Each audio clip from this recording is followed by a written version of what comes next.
கண்ணில்லை என்றாலோ நிறம் பார்க்க முடியாது.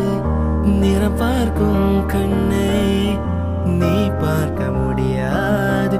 கோயிலிசை போதுமே அட குயில் முகம் தேவையா? உணர்வுகள் போதுமே அதன் உருவம் தேவையா? கண்ணில் காட்சி தோன்றிவிட்டால் கற்பனை தீர்ந்துவிடும். கண்ணில் தோன்ற காட்சியில் தான் கற்பனை வளர்ந்துவிடும். அடப்பாடல் போல தேடல் கூட ஒரு சுகமே. இன்னிசை பாடி வரும் இளம் காற்று கூறுவமில்லை. காற்றலை